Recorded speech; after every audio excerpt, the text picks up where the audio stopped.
Ako si Mai Salazar, hatid sa inyo ang mga pinakamainit na balita sa bansa dito sa News Force. Sa ulo ng mga balita, DOH nakipagtulungan sa DA upang tugunan ang Q-Fever. Larawan ng mga botante, ipapaskil na rin sa araw ng botohan. DMW hindi napapayagang sumampa ang mga Pilipinong mandaragat sa mga barkong inatake ng Houthi. PBBM muling iginiit na hindi gagamit ng dahas bilang tugon sa tensyon sa West Philippine Sea. Senador Bato de la Rosa, kumpiyansang makakakuha ng suporta na maisabatas ang ROTC bill. Suspended Mayor Alice Guo, pinatalsik na bilang miyembro ng NPC. Watas at pantay na balita, komprehensibong ulat para sa pulso ng masa. Ito ang News Force. Para sa unang balita ngayong linggo, kasabay ng kumpirmasyon ng Department of Agriculture o DA na ang Q-Fever bacteria Coxiella burnetii ay nadiskubre sa mga imported na kambing, ay tiniyak ng Department of Health o DOH sa publiko na kasalukuyan ng isinasagawa ang komprehensibong pagsusuri sa mga panganib sa kalagayan ng kalusugan ng tao. Ang Q-Fever o Query Fever ay sanhi ng bakterya na Coxiella burnetii. Ito ay isang karaniwang sakit na zoonotic na matatagpuan sa mga hayop na maaaring maipasa sa mga tao, lalo na sa mga magsasaka at mga humahawak ng hayop na madalas na nakikipag-ugnayan sa mga ito. Ang mga sintomas ay madalas na lumilitaw 2 hanggang 3 linggo pagkatapos ma-expose, ngunit may maliit lamang ang tsansa nito o hindi tiyak.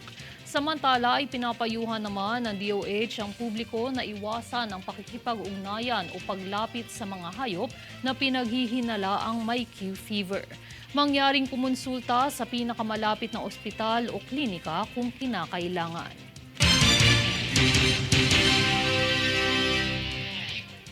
Kaugnay pang balita, ininspeksyon ng Department of Agriculture o DA, Bureau of Animal Industry o BAI ang higit sa 5 dosena na mga inangkat na kambing mula sa Estados Unidos dahil ito'y napagtantong nakapagdala ng Q-Fever sa lugar ng Marinduque. Sa naisagawang inspeksyon, agaran namang ikwinarantine ng mga apektadong kambing upang hindi mahawa ang iba pang alagang hayop. Ayon naman sa ahensya, palagian nilang sisiguraduhin ang pag-oobserba sa mga sinususpetsyang kaso nito sa pamamagitan ng karagdagang PCR reagents para makontrol ang kaso at mapuksa ang paglaganap ng mga sakit sa hayop.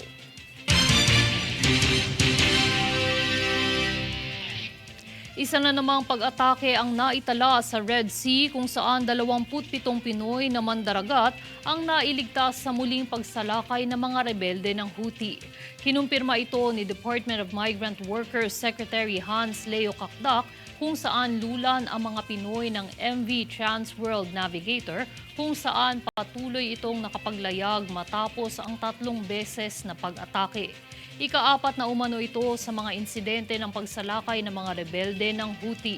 Dahilan ng pag-atake sa mga barkong naglalayag sa Red Sea at Gulf of Aden, isa umano itong aksyon ng pakikiisa sa mga Palestinian sa gitna ng digmaan ng Israel sa Gaza.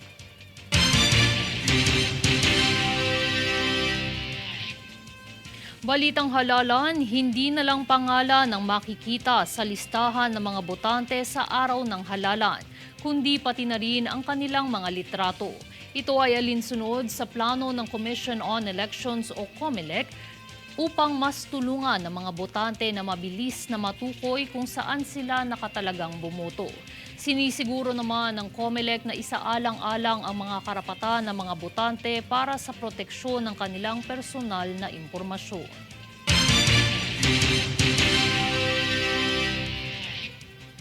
Matapos ang sunod-sunod na naitalang pagsalakay ng mga rebelde ng Houthi, ipagbabawal na umano ng Department of Migrant Workers o DMW ang pagsakay ng mga Pinoy seafarers sa mga barkong inatake sa Red Sea at Gulf of Aden. Partikular sa mga barkong kamakailang inatake ang MV Galaxy Leader, MV True Confidence at MV Tudor, kung saan karamihan sa mga tripulante ay mga Pilipino. Ayon kay DMW Secretary Hans Leo Kakdak, nasa 78 Pilipinong mandaragat na ang nanindigang tumangging maglayag na kung saan dininig ng mga may-ari ng barko ang kanilang mga desisyon.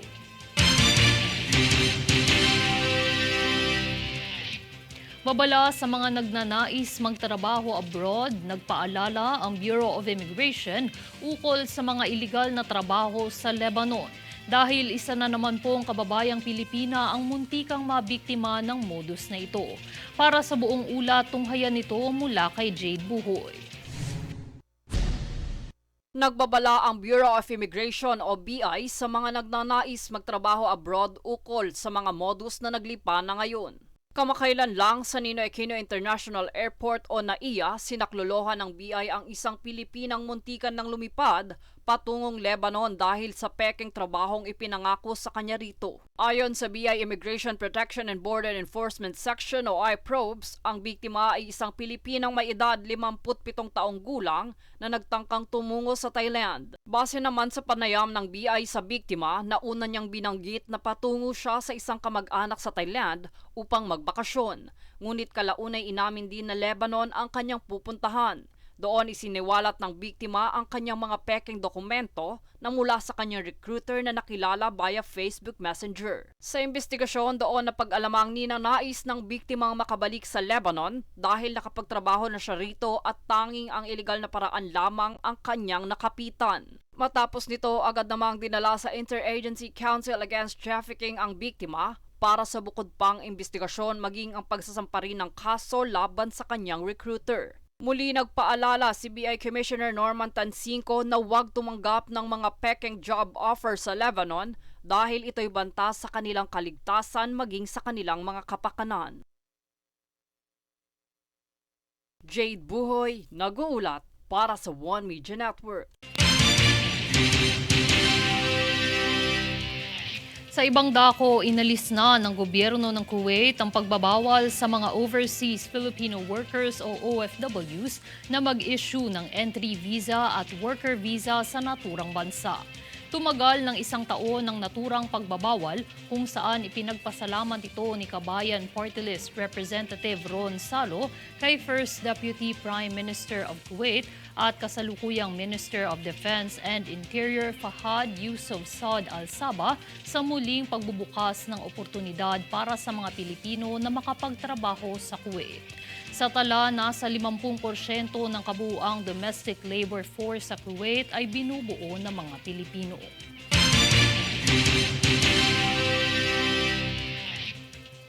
Susunod sa News Force. Vice President Sara nilinaw na hindi kinonsulta si dating Pangulong Duterte kaugnay ng kanyang pagbitiw sa gabinete.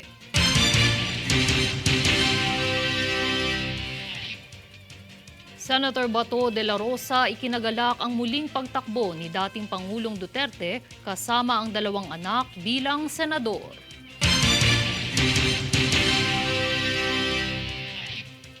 LTO Chief Mendoza II ipinag-utos ang pagbubukas ng TODA Learning Centers upang mabawasan ang kaso ng road rage.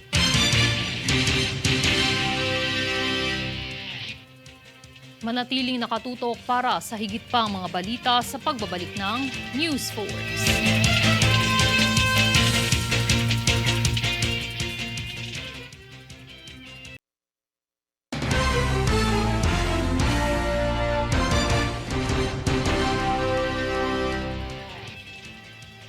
Tiniyak ni Pangulong Ferdinand Marcos Jr. na hindi magpapasupil at magpapaapi.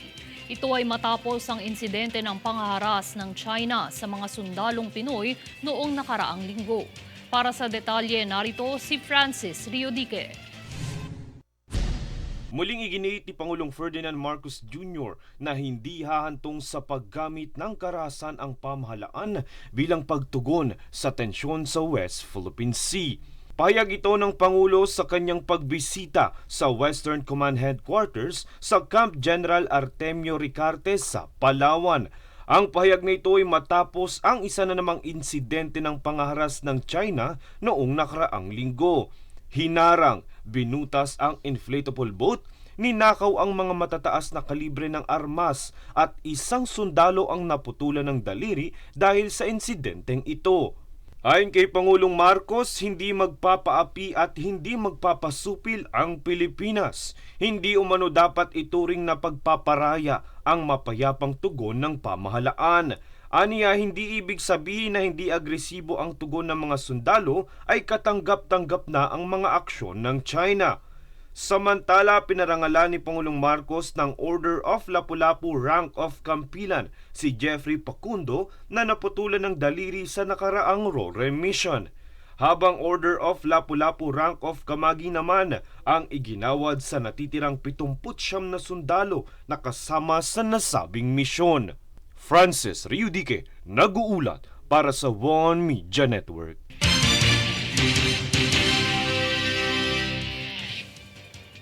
Nilinaw ni Vice President Sara Duterte na hindi niya kinonsulta si dating Pangulong Rodrigo Duterte sa kanyang pagbitaw sa gabinete. Dagdag pa niya, nananatiling maganda ang relasyon ng bise kay Pangulong Ferdinand Marcos Jr. dahil maayos nagtapos ang kanilang pag-uusap nang kanyang ipasa ang resignation sa Malacanang.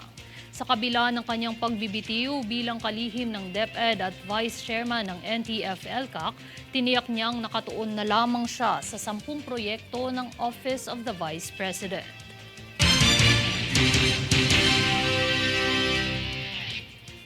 Naglabas ng isa pang footage ng Armed Forces of the Philippines na makikita ang pangaharas ng China Coast Guard sa mga sundalong Pinoy. Para sa detalye, narito si Francis Riudique. Hinarang, binutas ang inflatable boat ng Philippine Navy, ninakaw ang mga matataas na kalibre ng armas at isang sundalo ang naputulan ng daliri. Ito ang mga tagpong nangyari sa insidente ng pangaharas ng China Coast Guard sa Philippine Navy habang nagsasagawa ito ng RORE mission noong nakaraang linggo. Ngunit hindi lamang pala iyon ang ginawang pangaharas ng China. Makikita sa video na ito na binangga ng inflatable boat ng China Coast Guard ang bangka ng Philippine Navy. Dahil sa buwelo ng China, naging malakas ang impact nito. Kita sa video na na-out of balance ang mga sundalong Pinoy, kaya naman napaatras na lamang ang AFP. Ayon kay Defense Secretary Gilberto Teodoro Jr., sinadya ang nasabing pagbangga ng China. Aniya, hindi ito kinikilala ng bansa bilang aksidente o misunderstanding. Ito ay dahil nakausap rin ni Teodoro ang mga sundalong kasama sa misyon at kinumpirma ang mga nangyari. Samantala, matatanda ang sinabi ni Pangulong Ferdinand Marcos Jr. na hindi gagamit ng dahas ang pamahalaan bilang tugon sa tensyon sa West Philippine Sea. Giit pa niya, hindi ibig sabihin na mapayapa ang tugon ng pamahalaan ay katanggap-tanggap na ang mga agresibong aksyon ng China. Francis Riudique, nag-uulat para sa One Media Network.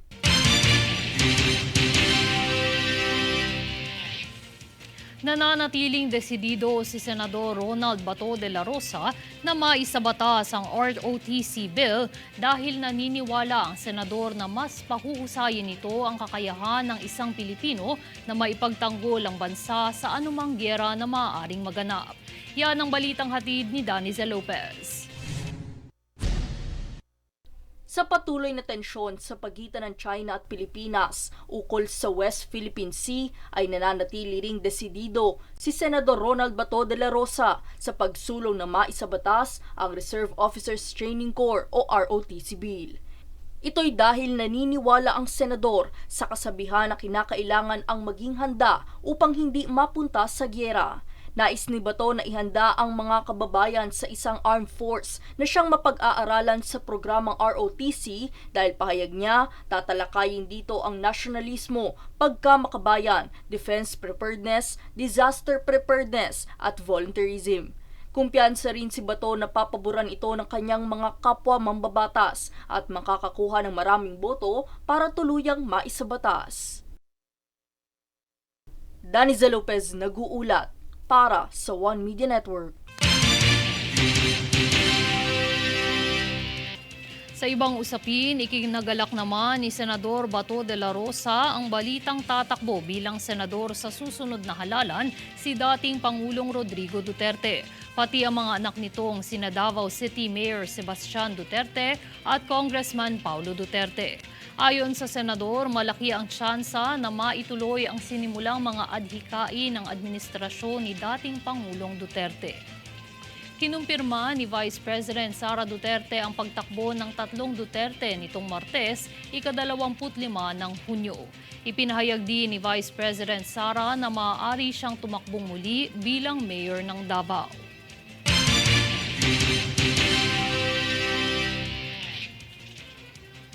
Sa layong mabawasan ng mga kaso ng road rage ay nais ni Land Transportation Office o LTO Chief Assistant Secretary Vigor Mendoza II na mailunsad ang Tricycle Operators and Drivers Association o TODA Learning Centers sa buong bansa. Ang hangarin at pag-uutos na ito ay ating alamin mula kay Daniza Lopez.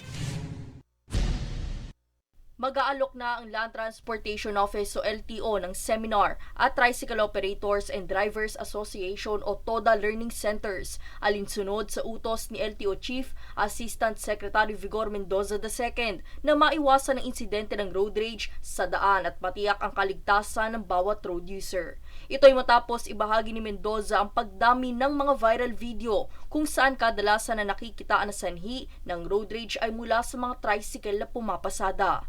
Ang TODA Learning Centers ay itataguyod sa buong bansa ng mga Regional Director at District Office Head para bigyan ng seguridad ang kabuhayan ng mga driver at operator ng tricycle. Magbibigay kaalaman nito sa mga pumapasada ukol sa mga batas at regulasyon sa kalsada kasabay ng mga hakbang upang maiwasan ang road rage. Ito'y bahagi rin sa layunin ng Department of Transportation o DOTR na mabawasan ang kaso ng mga aksidente sa daan. Daniza Lopez nag-uulat para sa One Media Network.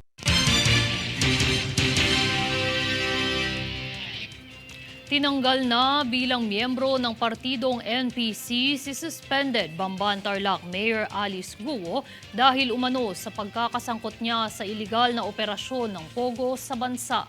Para sa detalye, narito si Francis Riudique. Pinatalsik na sa partidong Nationalist People's Coalition o NPC si suspended Bamban Tarlac Mayor Alice Guo. Ito ay matapos madawit ang pangalan ni Guo sa iligal na operasyon ng Pogo sa Bamban Tarlac. Tuluyan ng hindi parte ng partido si Guo matapos pirmahan ni NPC Chairman at dating Senate President Vicente Tito Sotto III ang rekomendasyon na petisyon ni Tarlac Governor Susan Yap. Ayon kay Soto, hindi kinukonsente ng partido ang mga maling gawain ng kanilang miyembro na makakaapekto sa imahe ng kanilang grupo. Matatanda ang sinuspende ng Ombudsman si Guo bunsod ng mga administratibong reklamo laban sa kanya kaugnay ng kasong graft. Sinampahan naman siya ng kaso ng Philippine National Police at Presidential Anti-Organized Crime Commission o PAOK ng kasong Qualified Human Trafficking sa Department of Justice. Ito ay dahil sa umano'y pagkakasangkot niya sa iligal na operasyon ng Pogo kung saan nadiskubreng nagtatrabaho ang mahigit 500 mga dayuhan. Francis Riudique, nag-uulat para sa One Media Network.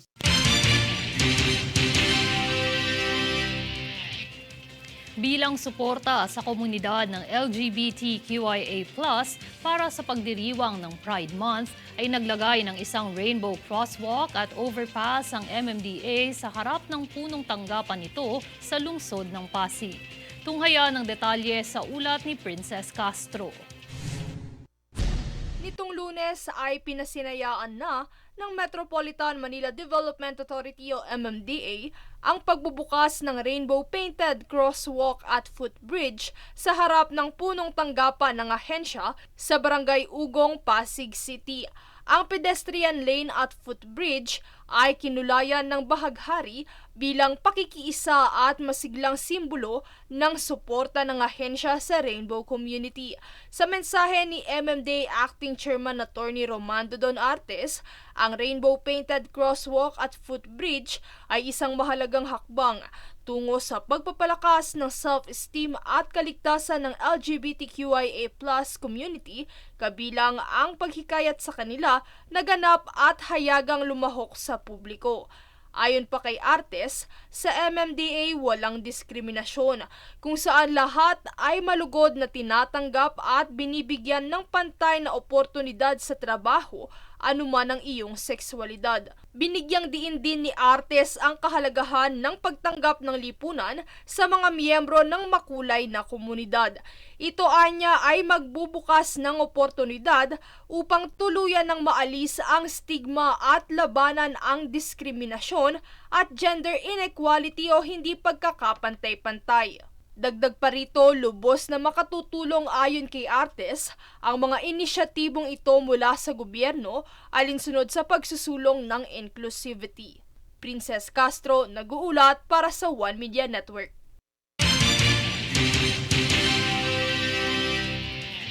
At narito ang recap ng mga nagbabagang balita ngayon. Sa ulo ng mga balita, DOH nakipagtulungan sa DA upang tugunan ang Q-Fever. Larawan ng mga botante, ipapaskil na rin sa araw ng botohan. DMW hindi napapayagang sumampa ang mga Pilipinong mandaragat sa mga barkong inatake ng Houthi. PBBM muling iginiit na hindi gagamit ng dahas bilang tugon sa tensyon sa West Philippine Sea. Senador Bato de la Rosa, kumpiyansang makakakuha ng suporta na maisabatas ang ROTC bill. Suspended Mayor Alice Guo, pinatalsik na bilang miyembro ng NPC. Watas at pantay na balita, komprehensibong ulat para sa pulso ng masa. Ito ang News Force. At yan ang pinakamainit na mga balita ngayong araw. Manatiling nakatutok sa aming mga ulat at update sa aming Facebook page, facebook.com/OneMediaNetwork. Ako si Mai Salazar at ito ang News Force.